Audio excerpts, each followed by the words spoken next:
MLA Jayanta बसुमतारिया चिरां जिल्ला निज्लागुरि बाथौ थानसालिखौ बेखेवदों। चिरां जिल्ला सान्थिपुर ओनसोलनि निज्लागुरि गामिनि बाथौ मन्दिर लुफुंनायखौ दिनै एमएलए जयन्त बसुमतारिया बेखेवनानै होयो आरो गामिनि रायजो राजाफोरजों आरज गाबफायो।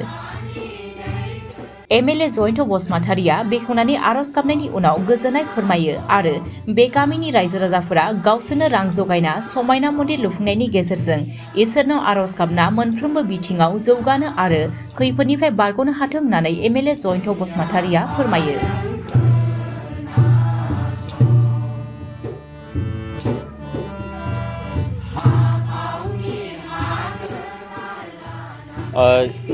चिरां जिल्लानि सान्थिपुरनि बे निज्लागुरि गामियाव दिनैहाय बे गामिया गावसोरनो लोगो नांनानै रां एसे खांलायनानै मदद होलायनायनि गेजेरजों जोबोद मोनसे समायना बाथौ थानसालि बिथांमोना लुखांबाय। बेखौ दिनै बेखेवनायनि हाबाफारिमोन। दा बेयाव आंखौ हांख्रायनाय बादि आं फैनानै बे बाथौ थानसालिखौ बेखेवनानै होफैबाय। आङो जोबोद गोजोननाय मोनदों जे गामि नाङै बिथांमोनहा मदद होलायनायनि गेजेरजों बे थानसालिखौ जोबोद समायनायै लुफुंबाय। जिथु जोंनि बाथौ बा बोराइ बाथौ बियो दिनै गोजामसिन बहाबा धोरोमफोर बा बिदि थानसालिफोर दङबा बाथौआबो मोनसे हाजार हाजार बोसोर सिगांनिफ्राय हयथ' बे निस्सय दङ। नाथाय जोंनि राङारि अबस्थाफ्रा बेबायदि मोजां नङैलाय जोंनि बाथौनि थानसालिफ्रा गोग्लैसोनाय अबस्थायाव दंमोन। खिन्थु दिनैहाय निज्लागुरि गामिनि साफ्रोमबो रायजो राजाखौ आं साबायखर जासिदों गोरबो इसिंनिफ्राय।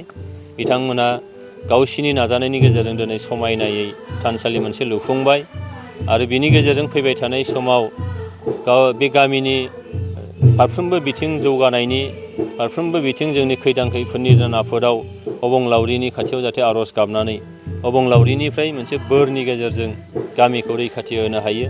गामियाव सोलोंथायावनो होन, दानाय लुनाय, आगर आखाइ, गेलेनाय फारफ्रोम बिथिङावनो होन, देहायारि बिथिङावनो होन बिथांमोना जाहाथे मोजां मोनसे थासारियाव फैनो हायो बेखिनिखौ आं मिजिंथिदों।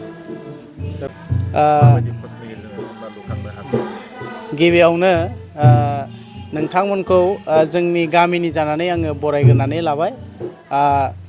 दायो जोङो निज्लागुरि गामिया दिनै मोनसे गोथार हाबाफारि लानाय जादों आरो बे हाबाफारियानो जाहैबाय जोंनि गामिनि मन्दिर बेखौ बेखेवनाय।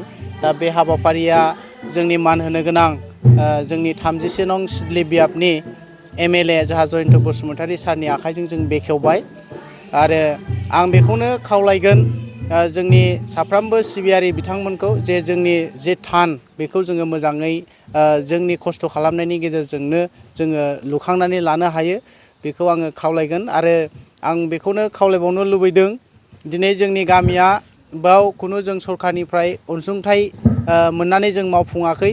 जोङो बयबो थाइसे थाइनै दान होलायनानै बे हाबाफारिखौ मावफुंनाय जादों आरो बेबायदिनो जोंनि ओनसोलाव थानाय साफ्रोम सिबियारि बिथांमोनाबो बाथौ सिबियारि बिथांमोनाबो बेबायदिनो जे गाव गावनि गामिनि मन्दिरखौ लुखांनानै मोनसे बर' हारिनि जे गुदि बाथौ धोरोम बेखौ फोजौनायाव फोगोमनायाव हाबा मावो आं बेखौ मिजिंथिदों आरो।